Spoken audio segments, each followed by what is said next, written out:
In this English lesson, I wanted to help you learn the English phrase, or so. The best way for me to explain this phrase is to use it in a sentence. Let's say I was going to the store, and as I'm leaving, Jen says, "Hey, I need some apples." I could say, "How many apples do you need?" And she could say, "Oh, I don't know, around 10 or so." So when you say you need around 10 or so, it means 9 would probably be okay, 11 would be fine, maybe even 12. It means that Jen didn't need exactly 10 apples. She needed 10 or so. We also use this when we're talking about time.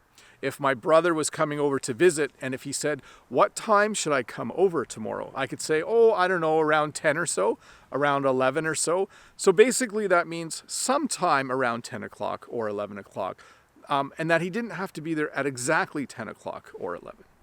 The second phrase I wanted to teach you today isn't actually a phrase. It's actually a suffix that we sometimes add to the end of words. And let me give you an example. Let's say you were looking at my van and you were trying to decide if it was blue or gray. My one van is actually kind of in between those two colors. So you could say the van is bluish. You could say it's a grayish van. We also use this when we're talking about time. In the example where my brother was thinking of coming over, if he said, "What time should I come over?" I could say, "Why don't you come over around 10-ish? Why don't you come over around 11-ish? So you can see how both of these, let's review them, kind of mean the same thing. So if I was to say you need to get 10 or so apples, or you need to get about 10-ish, that would be somewhere around 10, maybe 9 or 11 or 10 or 12. 13 or 14 would probably be too many. But anyways, these are two phrases we use when we're trying to talk about numbers, but we don't need to be precise. Hey, let's look at a comment from a previous video. Let me get the comment out. It's in my back pocket. This comment is from Bear Vilson. And Bear Vilson says, "Hi, Teacher Bob. You did an awesome job. Even when having problems, it is good for us because this way we are learning how to fix our mistakes. Thanks a lot for your amazing work." And then my response was, "I decided on this channel that you would always get the whole video, warts and all. I think that just makes it more real for everyone.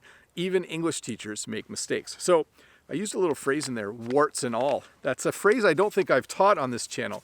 But when you get something warts and all, it means you get the good parts and the bad parts. You get the pretty parts and the beautiful parts, and you get the ugly parts. When you get something warts and all, you get the whole thing. And that's what I decided I would do on this channel.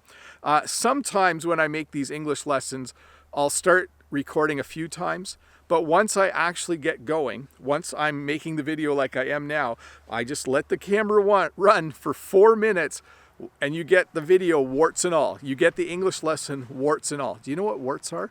Warts are things that grow on your skin sometimes. I actually have a wart right here somewhere.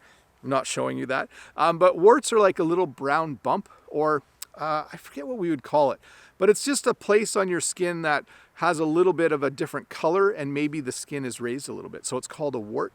And some people think they're ugly. Some people think a wart is beautiful. I don't really know. But when you get these videos, we have this phrase, you get the video warts and all. That means you get the good parts of the lesson, you get the parts where I make mistakes, you get the parts where I mispronounce words and then correct myself, or you get the parts where I say words wrong and then I correct myself. You even get videos once in a while like today where I talk way too fast for some reason. I think because it's cold out here, and believe it or not, this is actually my third attempt to make this video. The first two didn't work well because there was just a lot of noise and wind and problems. Anyways, see you later.